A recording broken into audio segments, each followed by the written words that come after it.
Listeners be advised. The Soliloquy podcast discuss matters related to the human experience and many that are sexual in nature.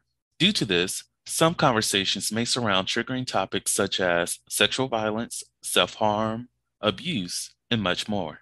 Please be advised, a list of crisis and psychological resources will be available in the show notes of this episode. With that said, let's get started with the show. Ladies and gentlemen, may I have your attention please as we go through the following safety instructions. In the event that there is a loss of cabin pressure, oxygen mask will drop from the overhead. Place the mask over your nose and mouth. Breathe normally as oxygen is flowing even if the mask is not in place. Be sure to adjust your own mask before helping others.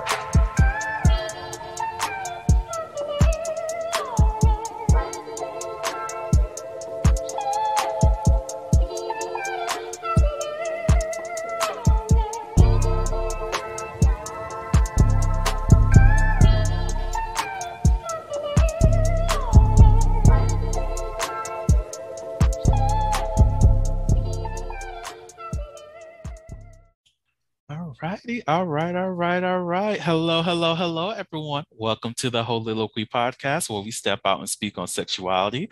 This is your favorite host, Vernon T. Scott, also known as Slaytor Jackson, and for you freaky motherfuckers out there, Sebastian Adams. On today's episode, we are digging into the mind, talking about relationships, as mental health and relationships, people. And I have Meliza on the line to discuss that with me. How are you doing today? I'm good. Thanks for having me on. Oh, it's great to have you here. It's always a pleasure. Just to, remind everybody who you are. Do you mind doing that for us? Of course. So yes, my name's Meliza, spelled with a Z. It's not that exotic as people like to think it is. I've gotten so many different names. I've gotten Meliza, all kinds. But anyways, I am the host of the Talkative Introvert podcast. So if you end up liking this episode and like listening we talk, go check that out. Other than that, that's pretty much it about me. Everything else is a little boring, so I won't get to it. It's not boring. She's phenomenal, y'all. She's goals. Thank you. As mentioned, we will be talking about mental health and relationships. The first thing that we had on the docket, I don't like that word. I really don't like that word. Docket? Yes, I don't know why. It just sounds weird. Docket. I'm not going to do that because when you say something sounds weird and people just starts to say that over and over again, then it becomes even more weird and people just like, you know what? That is a weird word. Like desk. All right. But one of the topics that we were talking about in the intake meeting was finding the one. And one of the things that I mentioned to you that I really admire is that you found your one, and it's your current partner, your husband. And I love that for y'all so much. So did y'all meet in high school or in college? In high school. That makes it even cuter. Oh my God. let me get out my feels. Okay. So what is it for you when it comes to finding the one? Most definitely, what was it that made you and your partner pursue each other? What is it that you liked about him, and what did he like about you from whatever if y'all had that discussion? So what was it about each other that brought y'all together? So we met in high school. We were both 15 and he's actually my brother's best friend. So that's how I met him. No judgment, right? None at all. So I guess, so what kind of like attracted us together? Well, other than, my brother introducing us, was kind of similar for them. So I went to a very white school. There's, just a very small handful of us colored folk.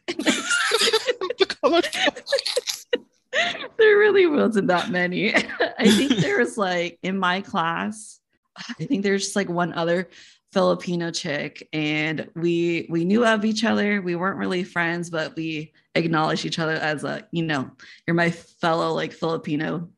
We're in this but together. Yeah. Because there have been classes where I was literally like the only brown colored person, and like everyone's white. My husband is also half white, but he's half Filipino. But what like really got my brother and him like becoming friends, I think he mentioned like my brother was drawing like Goku from Dragon Ball Z or something. And it wasn't very common for people to like anime in our school. It's very, I don't know why.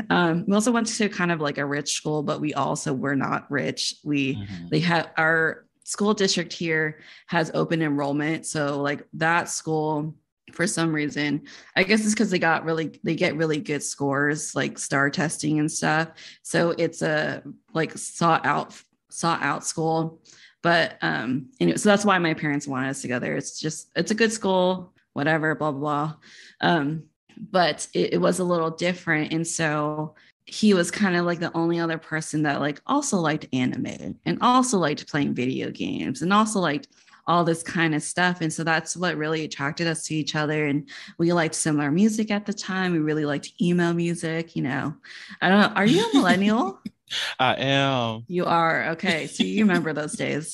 Yes. It was a great time.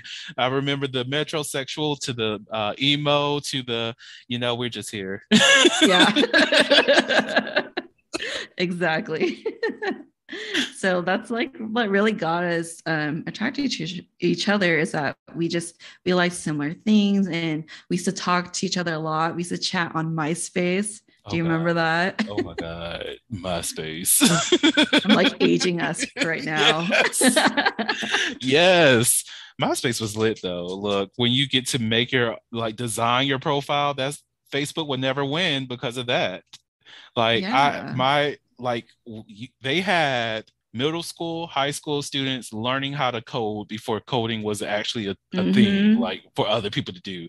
Like the fancier the MySpace page, the better you were. And I miss that for us. I miss that so much. Yeah. Like, I don't know if you have a younger audience, but for people who don't understand what we're talking about, MySpace was like super customizable, and you could change your background, but you had to do coding. And so there'd be like websites where you can like copy and paste, but if you want to like change a color, you had to like go in and change that code and all that stuff. And I loved it. I wish social media was more customizable.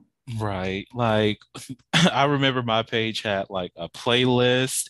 So I made sure that my playlist was able to start as soon as somebody logged in, like came onto my page, rather than having to find it. I had some glitter coming down on like in the front part. I think I had like wallpaper that had all my favorite cartoon characters on there too. Then I customized the mouse that people had when they came onto the profile. Oh, I remember that. It was so lit back then. Like you had personality when you came onto somebody's profile, and that's the thing that I love so much about it. Yeah. Now everything's just the exact same. Yeah, it's so boring. Like, do you remember your username? Oh yes. Because I kept the same username throughout. Like it was always Trellmon, Trealmon, for all of my social media accounts until recently, and changing everything up for the podcast. But that was the standard. Yeah, mine was Pacific Islander for life.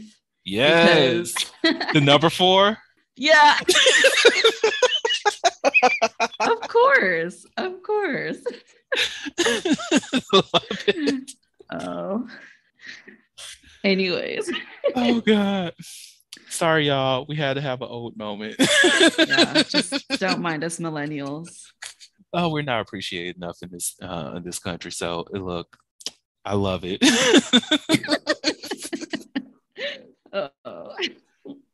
Oh, what were we? Oh, we were talking about you. How we ended up on MySpace because because we used to chat about the chat. Yes.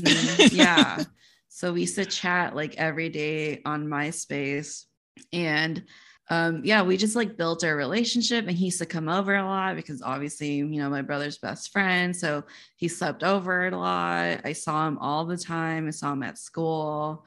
And at the time, I think so, like right before he asked me to be his girlfriend, I was actually dating somebody else at the time. And the only reason why I was dating this other dude was because I just figured like, oh, well, he'll never date me because I'm his best friend's sister. So I'm just going to like go date this other dude. So yeah. And then I like was chatting with him one night, and I asked him if he had a crush on anybody, and he said yes. And I was like, who is it? And I was like naming off our friends because we had like some similar friends, and he just like wasn't. He just kept saying no, and I was like running out of a list of like girls' names, and then finally he like admitted like it was me, and I was like, oh my god, like he likes me, and it was just so cute because like I liked him back, but he like didn't want to disrespect my brother, and so like he actually asked my brother if it was okay to ask me out, and I obviously like broke it off with the other guy. I was like, the moment I was like, okay, bye. You were here as filler. It's okay. What we're in high school. You will heal. I hope. Yeah, he's fine. He ended up dating like a bunch of people, and I don't know what he's doing now, but I'm sure he's fine. Like, that is so beautiful. Oh my God! If y'all are tearing up, I am too, y'all. I am too. Did you hear it? He asked her if he asked the brother, y'all, make sure it's okay. And then that's beautiful. Okay, let me get out my feels. Get out your feels, Vernon. That's so beautiful though. Like I think that is like the fact that he thought about showing that respect to your brother to make sure that he'll be comfortable with it, and then bringing that up to you, and then you just having that mutual connection and love for him too, and that's just, oh, I love love, y'all. I love love. Me too. And I think ours worked well because we did build that connection, and we were friends first, and we already knew that we are compatible, like at least from a friendship level. So how, before y'all started dating and whatnot, how long did y'all know each other? Like, because you did mention that your brother and him, they were friends beforehand, but was it like childhood friends, like kindergarten, or? No, it's only been like a few months, really, because I just started high school. So he's a year older. So him and my brother met each other, like, I think they met in like geometry class or something like that. And they were sophomores. So they just became friends that year. But they clicked so fast and became friends so fast that like, he was like already sleeping over and coming over and hanging out like beginning of the school year. And so school starts like August or whatever. And so we started dating the March after. So however many months that is. Oh, so the lesson I learned today is anime can lead you towards your relationship. So watch anime, y'all. Increasing the fandom, one person at a time. There you go. So I know this doesn't really stick for like, everybody, because, we all have our own things when it comes to relationships and how we find our one and find our person. But what are some of the things that for yourself, would you say is the qualities that ensured to you that you found your one? The Holiloquy podcast focuses on the variability of sexual expression. When it comes to sexual expression, we often depend on pornography to illustrate how one must perform sexually. For those who have not learned this by now, the stuff you see in porn is not real. Pornography provides a singular perspective of sexual expression that is not often the reality we see during our own sexual encounters. The Holiloquy podcast is a conversation that takes you outside of the compressed box of what many know about sex. Some of the topics we discuss includes kinks, condom usage, status disclosure, and past sexual experiences.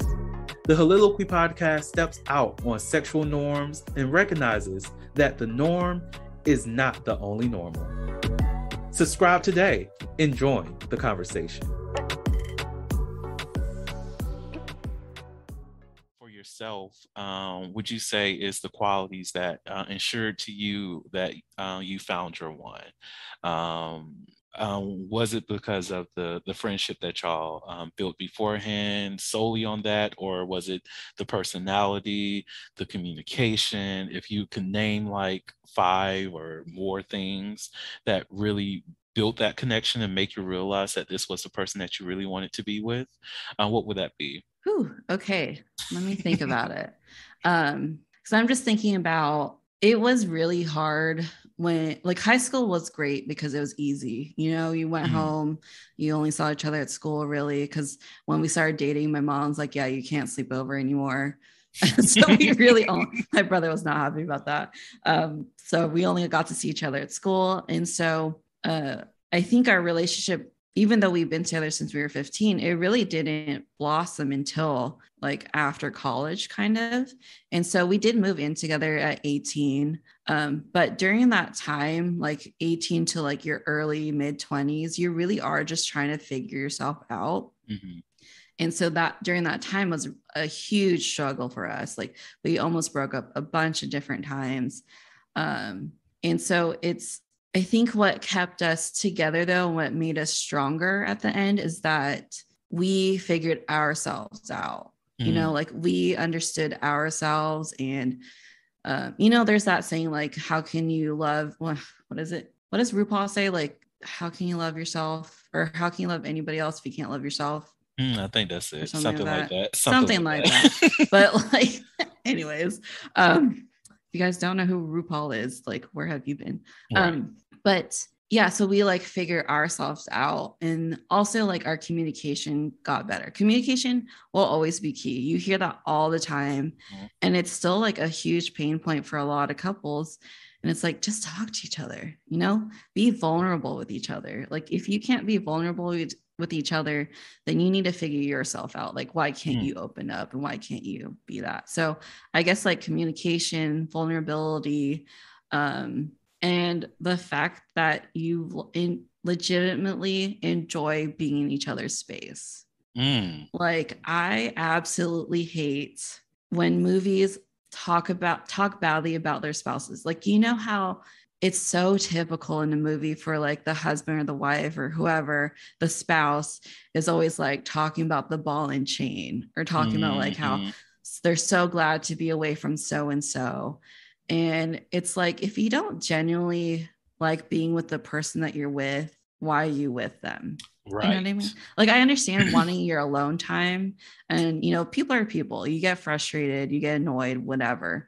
But if majority of your time you don't like spending time with that person, or sitting down, having a conversation with them, just something simple, or like just enjoying like their presence there, something's wrong. Like something's, you know, something you need to work on. I agree. And one thing that really stood out to me is that you mentioned about, you know, the 20s and whatnot, how like that is a time to discover yourself, understand who you are. And I know that is a struggle for a lot of people who are in relationships, because now you're trying to figure out yourself while figuring out your relationship. And then on top of that, you have to figure out who you are within the relationship too. And that's a lot for a person to like, you know, engage in, most definitely at a very young age, because you're still working on a lot of mental development during that time frame too. And I would have to say that I love that, like from my takeaway of it, is that you two provided each other enough space to figure out those things. And I think that's one of the things that really do hurt a lot of couples, regardless of how old they are, is that they do not provide that space to their partners to figure out who they are in those moments. Mm-hmm. Like, why am I feeling this way? Who is my partner? Who are they for real outside of our relationship? And do I really like this person? Because there are a lot of people who do get into relationships with people that they don't like. They only like the image of being in the relationship with them. They like what social media will think about them, what their family says their relationship will be. Mm-hmm. But at the end of the day, you don't like that person. You can't stand them, but you're still choosing to be with them on an ongoing basis. And like you said, why? What's the reason of doing that? Mm-hmm. Like, why allow yourself to be unhappy with someone just because of the image that they bring rather than the quality of life that they bring to you? Yeah, exactly. I think it's absolutely ridiculous how easy it is to get married, but how expensive and like how like torturous it is to get out of it, you know? Hmm. Because it's not doing anybody any good to be in a relationship where you're just completely unhappy and upset and mad, and it's just not, it's not helpful for you. It's not helpful if you have kids. It's not, yeah, it's not the Yeah. great. It's a lot. Like, and I get that, in terms of like legalities and whatnot, it's the assumption that people are signing these documents with proper guidance prior to doing this, but we don't. We often conflate theory with practice. We think that just because we theorize this is what people are going to do, they're actually going to do those things. A lot of people who do enter into marriages, because to utilize myself experience that I had with somebody. This is hoeing and whatnot, and I know some people are going to judge me. I don't care. I did what I did, and I did it willingly. But I was in conversation with this married guy and communicating with him about what's going on, and I'm like, "Why are you on these apps?" Because if you're entertaining other people outside your marriage, I'm going to ask the questions because I want to know. Yeah, So I I want to asked, know. right, like, why are you on these apps? And through our conversations, I realized, okay, you sound extremely unhappy in your marriage. And are you not communicating that with your partner? Like, I don't mind being your friend or whatever, but like, literally, are you not communicating these things with your partner? Because if you're unhappy and they seem from what you're saying as though they're unhappy, why are y'all in this relationship? And I did meet up with this person, and it was mostly to play video games. Other things happened too. Sexual things did happen, but that wasn't the intent of me going over there. Literally, I went there to play video games and also, further this conversation. But in that conversation, I even learned even more things. And I'm like, okay, you are a person who fits on the realm of polyamory, and you know that you like polyamory, but you are with a person who wants to restrict that part of you. That doesn't sound like an equal, dynamic within your relationship. And I even had to give him like a visual example of where he stands in his relationship, because this is a whole apartment, multiple rooms and everything. And I'm like, when you stand in your living room and you do a full circle, everything in here represents your spouse. And then when you look at your space within your own apartment that you're paying for, you have a closet. Do you not see how visually that's unbalanced, which is a representation of the relationship that you're in, which is unbalanced? Do you not see how that's an issue here? How you yourself have a space in your own relationship, but you're not having that conversation to have that. Like, why did y'all get together to begin with? And that that came into an even deeper conversation. And I'm like, I it got to a point where I was like, before y'all even signed those papers, y'all should have actually had marriage counseling. And I'm not saying going to like your pastor and having them officiate. I mean, going to a professional who has licensure in counseling. Like, yes, you can go to your whoever your spiritual guides are, who your like your reverend and whatnot. You can definitely go to them because they have advice that will benefit your married life regardless.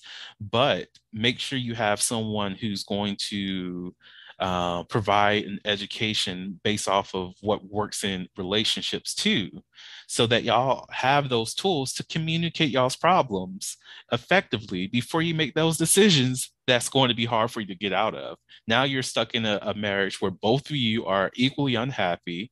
You're both trying your best to manage this, but you're still restricting each other, and neither one of you feel satisfied. Why stay?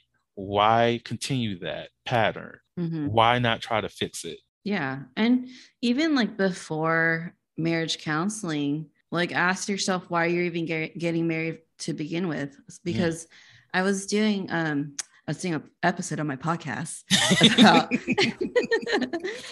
about being child free. So we don't want kids. So I did an episode about that, and I was talking to my friend about my dad is a great example of someone who shouldn't have had kids because it's just not the lifestyle for him. But he did, he got his girlfriend pregnant at an early age, and he did the, quote, right thing and married her and all this stuff. And I think for him, he probably would have had a happier life if he was just a bachelor, because like being in a marriage and having kids just was not doing it for him.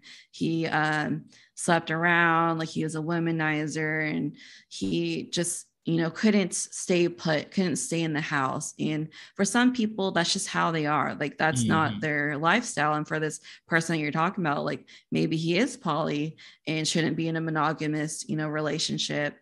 And or what did you say? Yeah. Okay.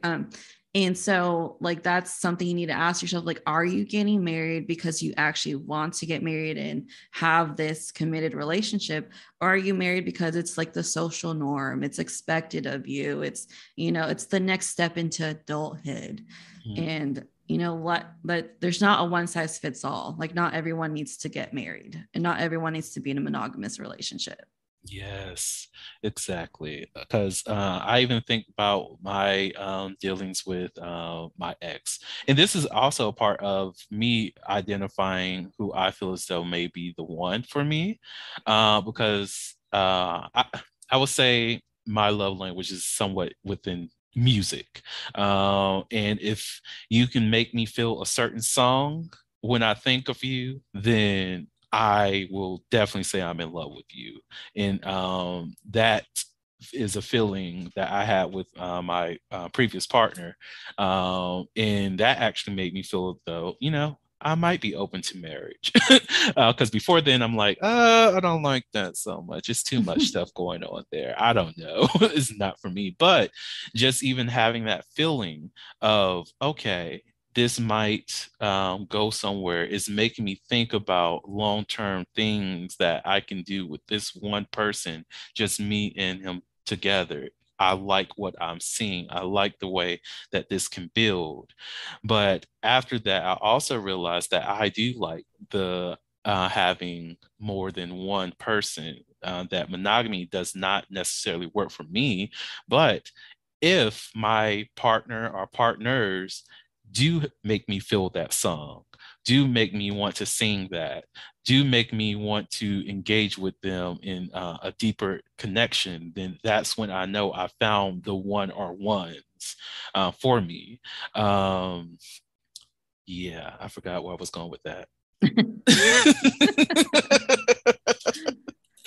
Are you going to talk about marriage? Oh, yes, I was going to talk about marriage. Yes, but but knowing that that difference, knowing that balance, knowing that this is what I'm looking for in terms of my partner made me think deeply about what a marriage will look like for me, and make sure that those partners or whoever I do want to have that long-term relationship with understand what that image is, that I don't see a marriage as being restricting. I don't I see if we have to sign a document, I see it as where we can express each other, our differences. We can express our lives in a very free way. That when it says, sickness and health, I mean that. That when it does say until death do us part, I mean that as well, because I do want to be with you. I do want that I do want to have like accomplish multiple goals with you. I do want to build with you, and I also want it to be an experience that we both feel happy in.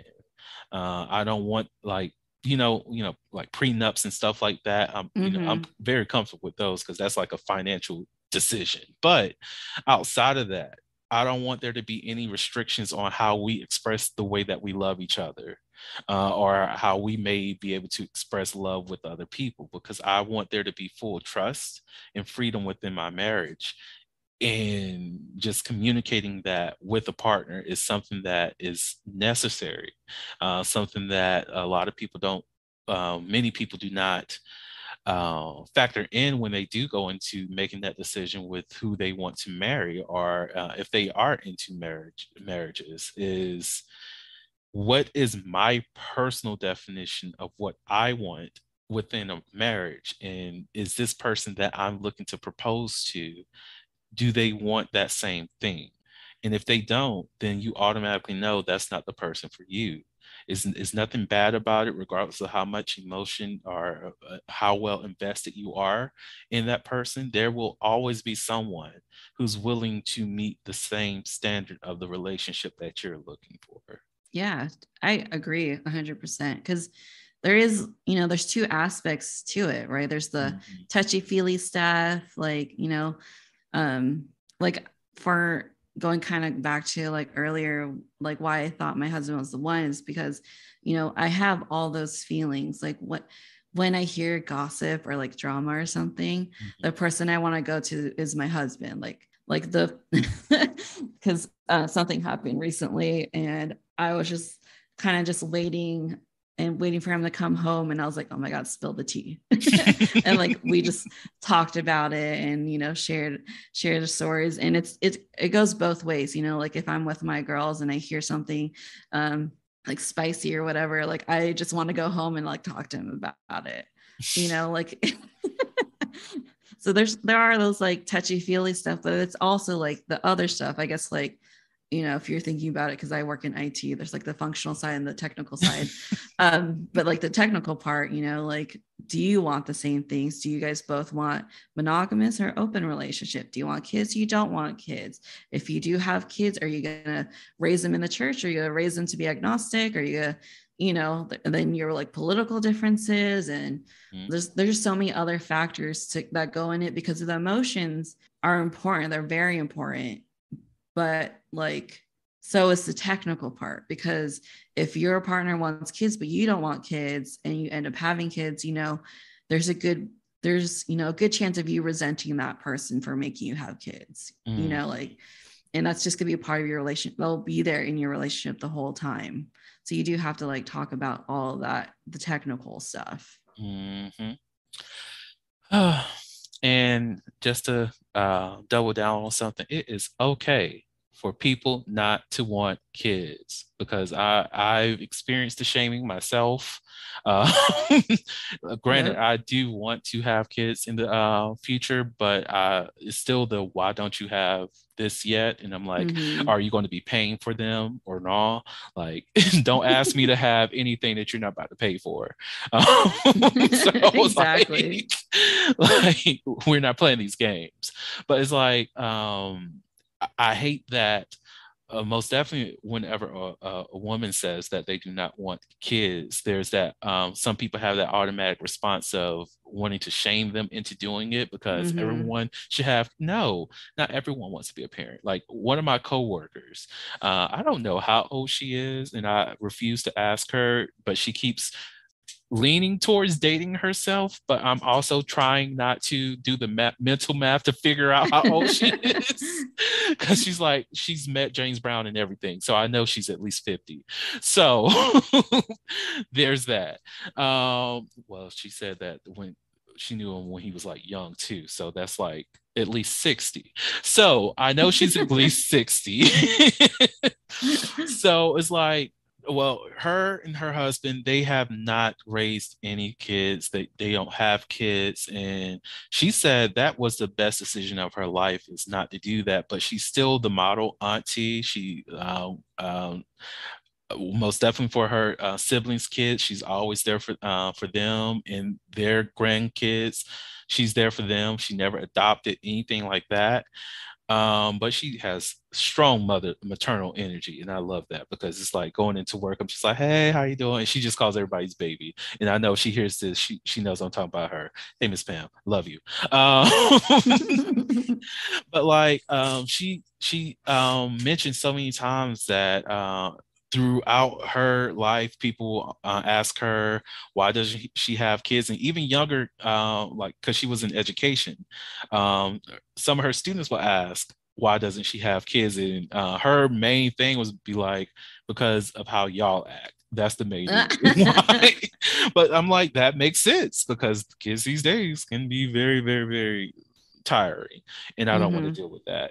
But it's like, there shouldn't be a shame about making a choice in terms of like raising and having that set definition of a family, because there's many different ways that can be adopting, that can be, just without kids, that can just be the family that you create, whatever.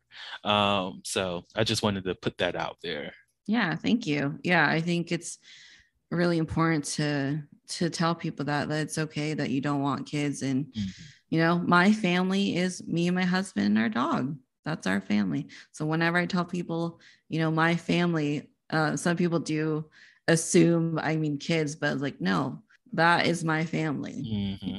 And that's okay. And it's a beautiful family, and we are here for it. So one thing that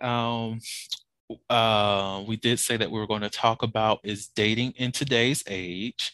And I think you had a story about one of your friends or something of that nature. I don't know. I forgot.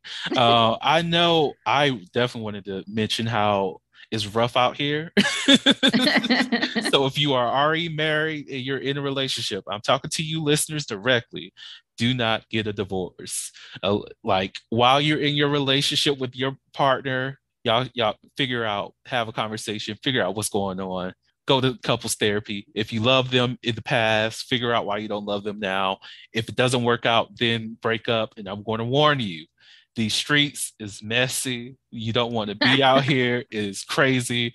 People, what did I see on Facebook one day? I think they said it's only hot wings and something else out here. Y'all don't want to be out here in these streets. Y'all don't want to be out here. Have you heard any horror stories about, dating in today's age? I just know it's slim pickings. Like so all my friends except for one, I think is single. But my one friend who's not single, she found her boyfriend through online dating, like, I think it was like Tinder or something. But like, we have a group chat, like me and my friends, and we like my friends like to share, like messages. Like I have one friend who'll like screenshot a conversation with somebody because she's like, am I being unreasonable? Like, what's the deal? And some guys are just awful, Like, if there's a lot of guys who do not like don't like being rejected, and they just go off on her. And there's this one guy who was just like so mean, like said like horrible things to her because she said no, or she didn't want to hang out that day or something. And wow. Yeah. I understand that feeling as a man who dates other men and whatnot. It's crazy. And I personally believe everyone needs rejection. Everybody needs that because it helps you grow. I said it before and I say it again. I do not understand why people can be rejected by over 200 jobs that they applied for. But when it comes to their interpersonal relationships with somebody that they're interested in, they cannot handle that level of rejection. Like that's a personal rejection. I get it. Most of the time it's not because of because of you specifically. It's just them not being interested in you, which is fine. Mm-hmm. But even a rejection from a job is still a personal rejection. Like there is all rejections. Like Yeah. Like deal accept with them, it. deal with it. Yeah. Like No one's I've perfect. I've literally had people that I didn't necessarily reject them or their advances. All I said, like your friend, like I'm not available right now, so we can like plan something out on a future date. Like we can work this out so it fits both of our schedules so that we can, mutually do this and it's not going to stress anybody out Mm-hmm. and get backlash from that. And I'm like, that doesn't make sense. Like your reaction to my statement, it's not making sense because I advise you I'm not available right now. And I get that you were looking for some immediate access to me. Sometimes that just doesn't work, but I'm providing you access to me at a different time. Go with the option that you have an available option. You have a window that you can walk through, but you just want to just burn down the entire house when you could have just closed the door. Yeah. It doesn't make sense. Yeah. It's so weird. Like, but I love getting her stories. I know she doesn't love it, but it's just so fascinating.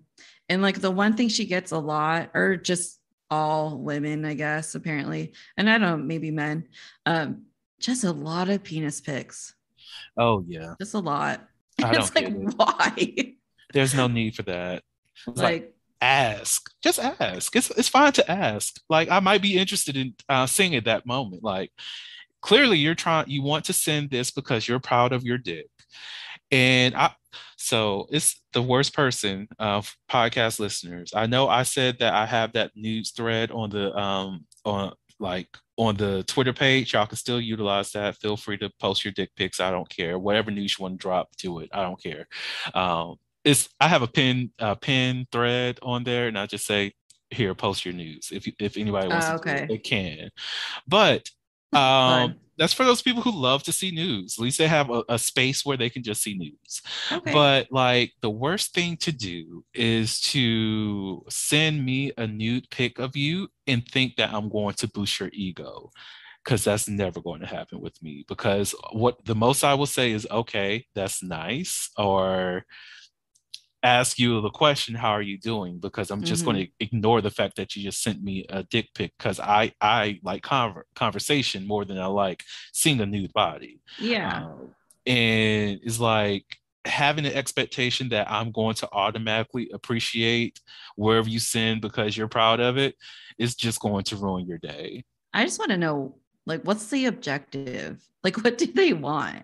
Do they want you to praise it? And I don't know. I don't get it. Look, I'm big in I am very big on like small dick humiliation now that I know that's a kink. So look, if you just drop in a dick pic into my DMs, I'm just going to automatically go into that mind space that you want to be humiliated. So I'm going to humiliate you and then send you a bill for like payment because I might as well do that. Since you want to drop your dick pics, I'm going to humiliate you and then ask for payment because we're having fun today. Oh God, I'm not that horrible. I am. I really am. But yeah, I just would not ever understand the motive behind it because for me, I rather build up that anticipation. Do things to make me desire to see your nude body.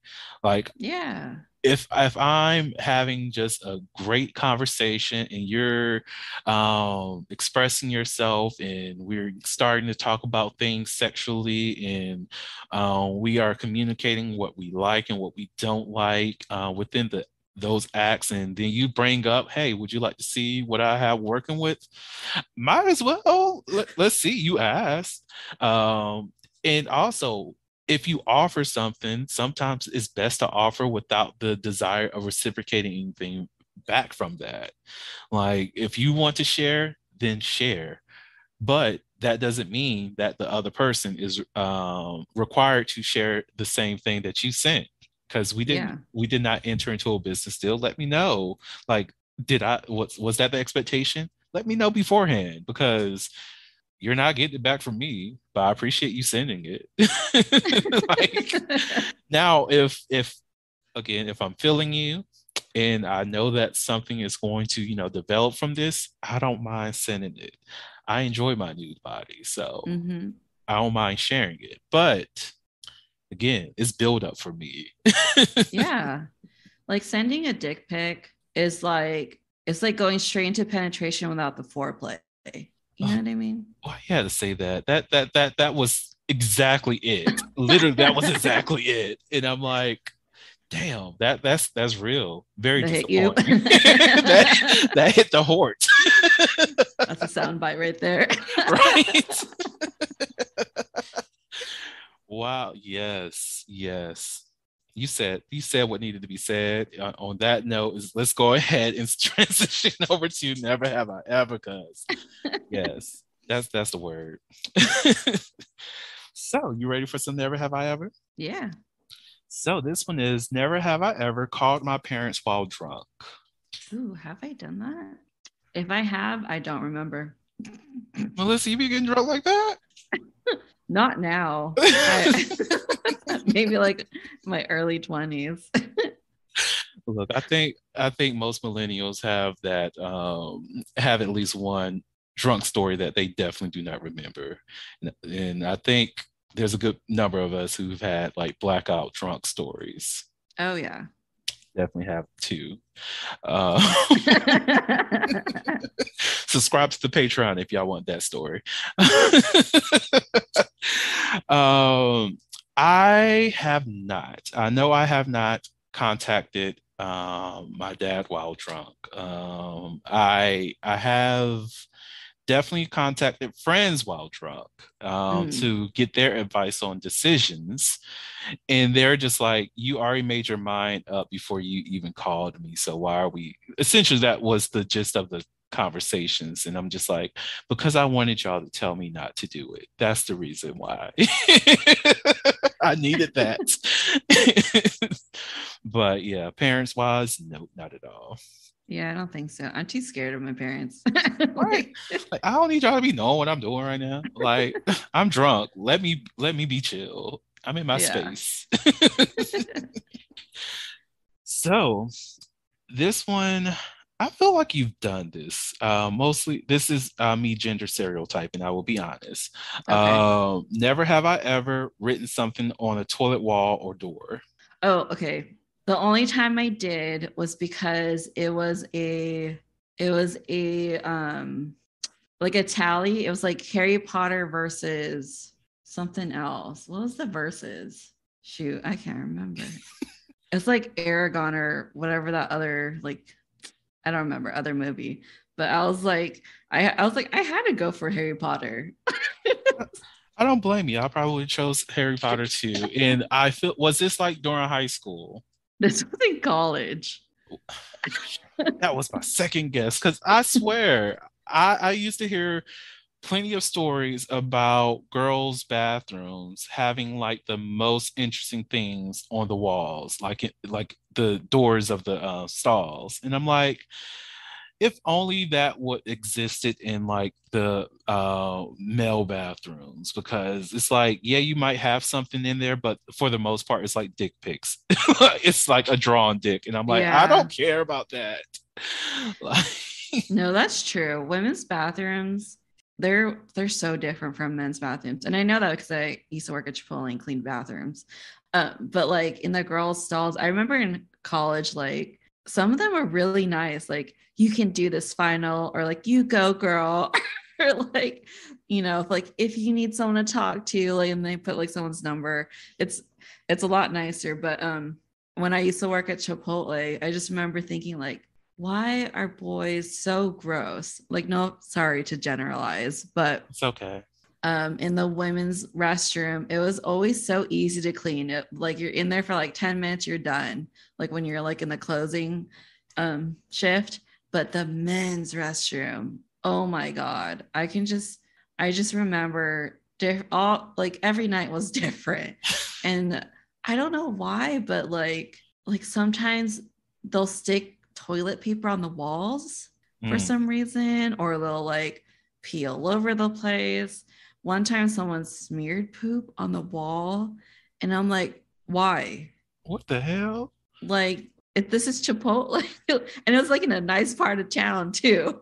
I'm just so confused. It's just been that way though. Like I worked in like 2 different Chipotles, and I worked in different places, and that's always the case for some reason. Men, we got to do better. We have got to do better. We need a supportive bathroom environment. Like, oh my gosh, I would love to go into a stall and just be like, oh, look, a supportive message. Yes, I love it. Thank you so much, whoever you are, Random Dude 99. Okay, thank you so much for the message. Like, why can't we do this? Like, I will say, like even being within bathrooms that men visit frequently, it's always a mess. Not always, but the majority of the time they are very messy, and I do be disturbed because I'm just like, do y'all not have home training? And I'm tired of going to like public restrooms where multiple people can come in and seeing so many dudes walk out without washing their hands. And this is even during all of this COVID mess too. I'm still seeing people walk out without washing their hands. I'm just like, you are the reason why we're still in this damn pandemic. You specifically. I don't even know you or your history, but you're the reason. Like, this is why I don't shake people's hands. Yeah. Oh my goodness. So nasty. It's so nasty out here. All right. Would you like another? Sure. Let's do another. This will be the last one before we close out the show. So, never have I ever borrowed something from my roommate, lost it, then lied about it. I messed that up. Never have I ever borrowed something from my roommate, lost it, then lied about it, about where it's at. I'll think about that one. I don't know if I have. I feel like other people do it to me. Like I feel like I'm the responsible one. I will have to, now that you said other people doing it to you, that remind me of something. I definitely had that done to me, because it's like, okay, what's going on? Oh, there was this one time my old roommate, she came in the house and she was like, okay, did you drink my it was some whiskey that she purchased. And I'm like, no, I didn't drink it. Like, girl, you drank that yesterday. Like, why are we here having this conversation? But yeah, that turned into, are you sure you didn't drink it? Like, I swear I did not touch that bottle. I'm like, girl, what's going on? Are you still drunk right now? Like, do we have a problem? Should we have a conversation, girl? Like, what's going on? Like, how you not remember that you drank this? Like, literally drank this yesterday. But I do not recall ever, like, because usually whenever I do have roommates, I'd purposely keep myself from touching their things. Like, I'm very open about my stuff. Y'all can use it or whatever, because I really don't care. If it's in the refrigerator, I literally purchase it for everybody. So have at it. But when it comes to like their personal things, I'm just like, I don't want to be that person. So I'm going to leave that where it's at. Even if I'm walking to the kitchen and I really want to clean up their mess, like on a stove or whatever, I'm just like, I don't want to touch your stuff. Like, there was one time, this was in my most recent apartment, where I had like 2 other roommates, and somebody just had their stuff on the stove, and I was planning on cooking that day, but I was like, you know what, that involves me touching their stuff, and I don't, people be weird. So I literally just didn't cook that day, and I just went and purchased something, because I'm like, that's how opposed to touch other people's stuff I am. But yeah. Yeah, I don't think I'm really in a position to borrow stuff from roommates, because there's only been 2 times where we had roommates, because I lived with my husband since I was 18. And so the first time was like with his sister, but that was only for like 1 year. And then the other time it was his other sister, his cousin, her and her boyfriend, and we all rented a house. But they were like newly 20-year-olds, and we're older, I think by 3 and 4 years. So we were the ones that had the stuff. Like, you know, like I was the one that had like the silverware and the we had like the pots and pans. So it was our stuff. So I think that's why I probably didn't experience that, because it would be me. They would be getting, you know? Oh God, that reminds me of that old joke about people stealing other people's silverware. And I'm like, I get it, but it's like we have Dollar General. Wait, is there a Dollar General or Dollar Tree in California? Because Yeah. Mm-hmm. See, we have Dollar General. You can just go there. You can get all the silverware you want for less than $1.25. Well, less than $1.50, because you know they moved that 25 Yeah, they cents. raised it recently. And I was like, can you still call yourself that? Right. We need a rebrand. We need just go to the dollar store, STO. I'm here for it. Like, oh my gosh, that would be beautiful. Let me start that. Let's just have a full-on dollar store, and we just know that's where you need to go. Like, it's gonna bring me back to my childhood. Go to the dollar store and pick something up for me. Okay, Grandma, I got you. On that note, it is the end of the episode. Again, Melissa, I want to thank you so much for coming on to the podcast. Is there any messages that you would like to share with the audience? Anything at all, like any tips, tricks, things, whatever. I don't know what I'm saying now. Whatever. Yes. I mean, I don't know if I'm the right person, or I'm not a professional in anything, but I would just tell people, like, if you're going to get into a relationship and if you want to get married or be in a committed one, just make sure that you know that's what you want, and that you're not doing something because that's what the societal norm is, or that's the expectation from you, or maybe you're acting out of, you know, like a traumatic childhood or something. Make sure you're actually doing it because that's what you want, and not because someone else or whatever entity out there wants you to do it. Yes, beautiful message. Beautiful message. On that note, thank you all so much for listening to the Holiloquy podcast, where we step out and speak on sexuality. Just in case no one else told you this today, you are beautiful. You are worthy of happiness and joy. You are enough and then some. You may not live up to the expectations of others, but that is okay. You are only required to walk in your own shoes.